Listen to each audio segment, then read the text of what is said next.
Abu Yusuf Yaqub ibn Ishaq al-Kindi, known as the philosopher of the Arabs, was a foundational figure in the Islamic Golden Age.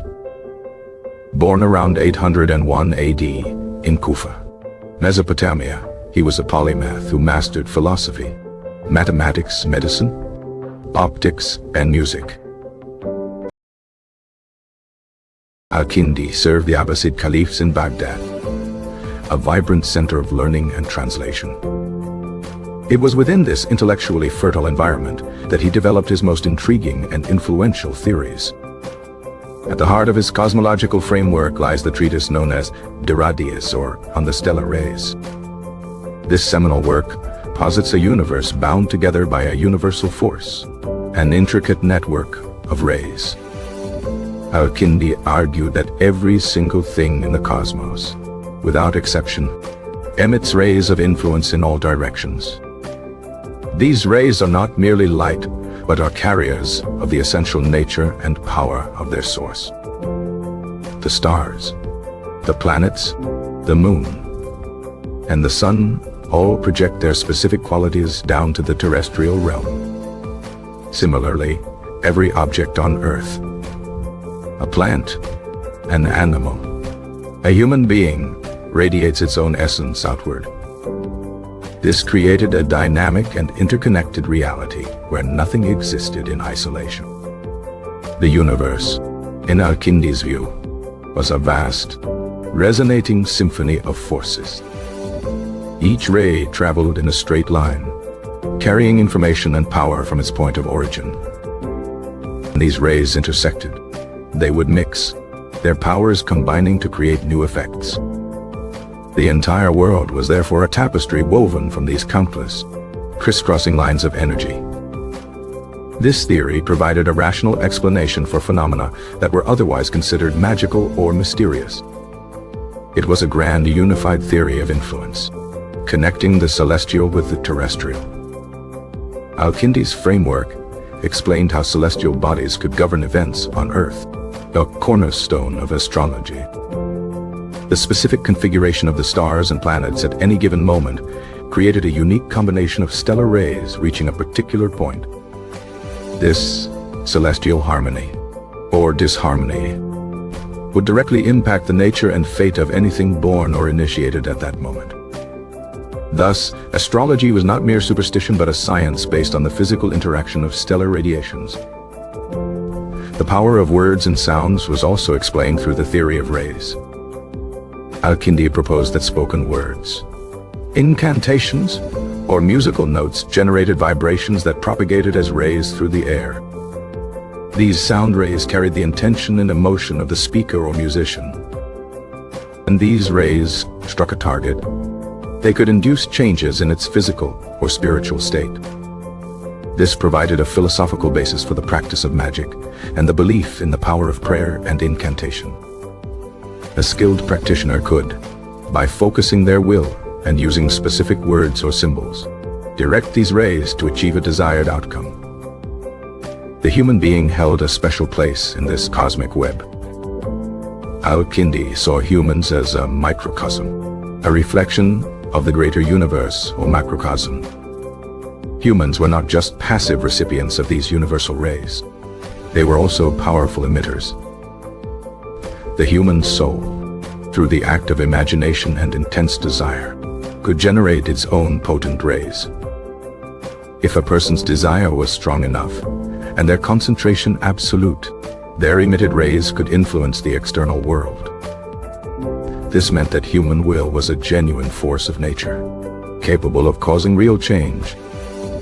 The Radiis therefore presented a universe that was both deterministic, governed by celestial mechanics, and simultaneously open to manipulation by focused human consciousness. The original Arabic manuscript of Radiis has been lost to history. Its ideas, however, were preserved through a Latin translation that circulated widely in medieval Europe.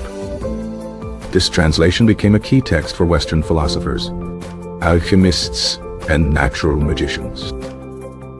Thinkers like Roger Bacon and Albertus Magnus were deeply influenced by Al-Kindi's theory of universal radiation. It shaped the development of medieval optics, which studied the geometry of light rays.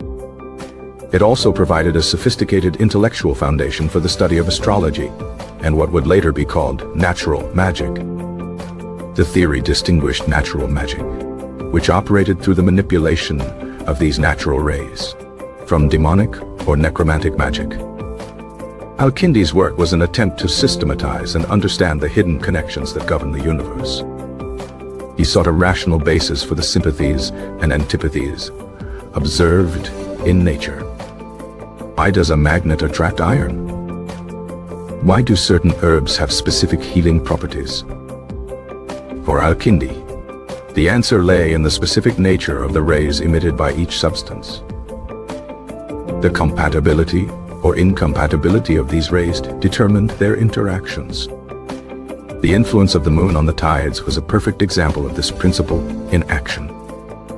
The moon's rays, though invisible, exerted a powerful force upon the waters of the earth.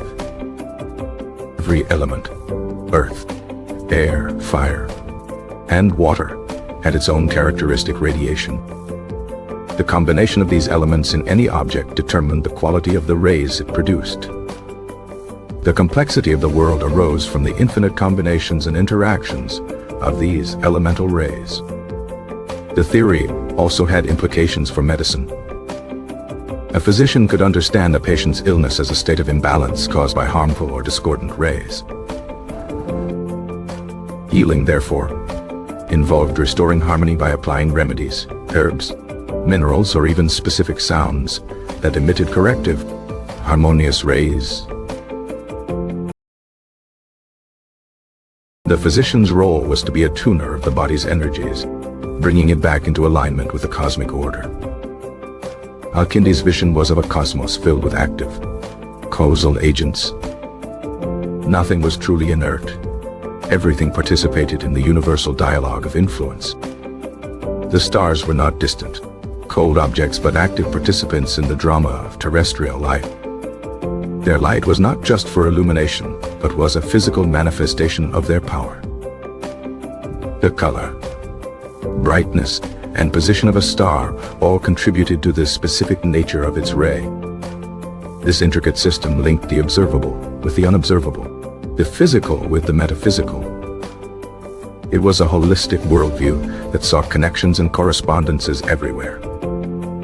The rustling of leaves, the pattern of a spider's web, the flight of a bird, all could be interpreted as manifestations of this underlying web of rays.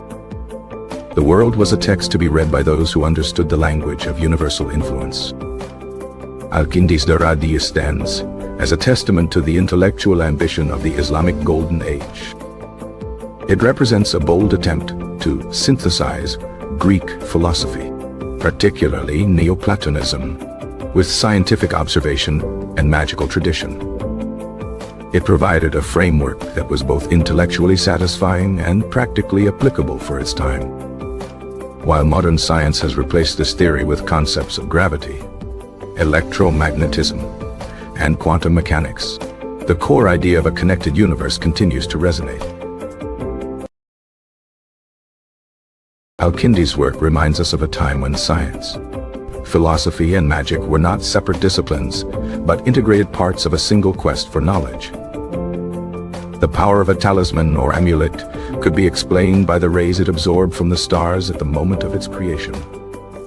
The object became a battery of celestial energy, continuously radiating that influence into its immediate environment. The theory also accounted for the power of sight. When a person sees an object, it is because the object has emitted rays that travel to the eye. The eye, in turn, was not just a passive receiver but also emitted its own visual rays, an idea borrowed from Platonic optics. This meeting of rays created the experience of vision. The ethical dimension of this theory was profound. If one's thoughts and desires could radiate outward and affect the world, then one had a great responsibility to cultivate a pure and focused mind. Negative emotions like anger or envy would emit harmful rays, potentially causing damage to others and to the environment. Conversely, thoughts of love, peace, and goodwill would radiate beneficial energies, contributing to the harmony of the whole. This made the cultivation of virtue not just a personal matter, but a cosmic one. The world of Al-Kindi was alive with hidden forces and subtle energies. It was a world where the poet's verse could literally change hearts, and the king's decree could alter the flow of events through the power of its broadcast intention. The Radiis offered a key to understanding and interacting with this vibrant, energetic universe. It empowered humanity, placing the force of creation and change within the grasp of a focused will. The legacy of this idea, the notion that the universe is a unified field of influence, echoed through the centuries. It can be seen in the works of Renaissance magi, theories of early scientists, and even in some modern holistic and New Age philosophies. Al-Kindi's rays were the invisible threads that stitched the fabric of reality together. They were the messengers of causality, the agents of sympathy, and the conduits of power. To understand the rays was to understand the mind of God and the workings of the cosmos. The theory was a product of its time, a bridge between ancient wisdom and the burgeoning scientific inquiry of the Abbasid Caliphate. It was a world where starlight was not just ancient light, but an immediate and palpable force shaping the present. The astrologer was a meteorologist of cosmic influences, forecasting the tides of fate. The magician was an engineer of reality, directing the flow of these natural forces. The philosopher was the ultimate synthesizer, weaving all these threads into a coherent understanding of existence. Al-Kindi's Baghdad was a crucible of ideas, where texts from Greece, Persia, and India were translated and debated. This cross-pollination of cultures fueled an unprecedented intellectual flourishing. The Radiis is a perfect example of this synthesis, blending Platonic and Aristotelian concepts with astrological lore from the East. The theory's elegance lies in its simplicity and its vast explanatory power. From a single principle, that everything radiates its essence, a complete cosmology could be derived. It explained the power of the stars, the magic of words, the force of will, and the interconnectedness of all things. It was a rational system of magic, a science of the unseen. The world was a mirror, reflecting the heavens above and the soul within. Every action, every thought, sent ripples through the universal medium of rays. This created a system of cosmic justice, where every cause had a corresponding effect, mediated by this web of influence. Study of these rays was the highest form of knowledge. It was the key to unlocking the secrets of nature and the potential of the human spirit. Al-Kindi's universe was a place of wonder, a dynamic and responsive reality. It was a cosmos where humanity was not a stranger, but an integral and powerful participant. The stars did not just twinkle. They spoke a language of influence. The wind did not just blow. It carried the intentions of the world. Every sunrise was a fresh wave of celestial energy washing over the earth. The theory of rays gave meaning and significance to every aspect of the natural world. It transformed the mundane into the magical, revealing the hidden forces at play behind the veil of appearances. It was a call to see the world with new eyes, to perceive the invisible lines of connection that bind us all. Al-Kindi's intellectual courage was in daring to propose such a comprehensive and all-encompassing theory. He sought to rationalize the seemingly irrational, to find order in the apparent chaos of the world. His work laid a foundation for future inquiry, inspiring generations of thinkers to explore the hidden laws of the universe. Though the specific mechanics of his theory have been superseded, the spirit of his quest endures. It is the quest to understand our place in the cosmos and the nature of reality itself. The Radiis is more than a historical curiosity. It is a landmark in the history of thought. It represents a pivotal moment when the ancient world's magical worldview was systematized into a philosophical and scientific framework. It is a reminder that the universe has always been a source of awe and mystery, and it is a testament to the enduring human desire to find connection and meaning in the vastness of existence. The philosopher's stone of the alchemist, which could transmute lead into gold, would have been understood as an object that radiated a perfecting influence. The rays from the stone would realign the elemental structure of the base metal into the more harmonious and stable form of gold. Similarly, a sacred relic was not just a historical object but a source of powerful, holy rays. These rays could bring about miraculous healing or offer spiritual protection to those who came near. The practice of divination, such as scrying with a crystal ball, Radiis explained. The crystal acted as a lens, focusing the subtle rays of information from the environment or the heavens, allowing the scryer to perceive hidden truths. Even love and attraction were governed by the rays.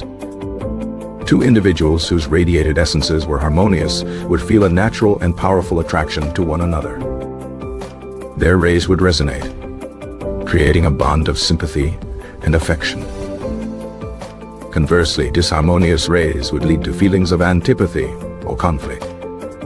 The entire spectrum of human relationships could be mapped onto this geometry of intersecting forces. A king's authority was not merely political. It was a function of the powerful rays emanating from his person and his regalia. The crown, the scepter, and the throne were all designed to concentrate and broadcast rays of power and order throughout the kingdom. This maintained social harmony and ensured the stability of the realm. Architectural design also took these principles into account. The orientation of a building, the geometry of its rooms, and the materials used were all chosen to attract beneficial rays and repel harmful ones. A temple or a mosque was a sacred resonator, designed to amplify prayers and connect the earthly with the divine. The world was thus a complex interplay of energies, a celestial dance of radiation and reception. Al-Kindi provided the choreography for this dance, a set of rules for a universe that was fundamentally alive and communicative. His theory was a bold declaration that reality is not a collection of inert objects, but a society of active agents, all influencing one another in a constant, dynamic exchange. This vision of a vibrant, interconnected cosmos, first articulated in the bustling intellectual heart of 9th century Baghdad, would cast a long and fascinating shadow over the course of Western thought, shaping ideas about science, magic, and the very nature of reality for 1,000 years to come. The theory also implied a hierarchy of power in the universe. The rays of the fixed stars were considered the most powerful and fundamental, setting the overarching structure of reality. Below them were the planets, whose movements and alignments created more immediate and changeable influences. Finally, everything on Earth radiated its own essence. But these terrestrial rays were generally weaker and subject to the more powerful celestial forces. However, the collective power of many small things could be significant. A forest, for example, would emit a complex and potent blend of rays from all its individual trees and inhabitants. This collective radiation created a unique atmosphere and influence, a spirit of place. Likewise, a city had its own energetic signature, a product of the combined rays of its people, its buildings, and its activities. This is why different places could feel so different. They were broadcasting unique energetic chords into the universal symphony. The theory of rays was a deeply optimistic one. It suggested that the universe was not random or meaningless, but was governed by a rational and understandable order. It also empowered humanity, giving us a role to play in the cosmic drama. We were not simply puppets of fate, but co-creators of our reality. By understanding the laws of universal radiation, we could learn to live in greater harmony with the cosmos, and with each other. We could become agents of positive change, consciously radiating health, harmony, and wisdom into the world. Al-Kindi's Radiis was a philosophical masterpiece, a scientific treatise, and a magical grimoire, all in one.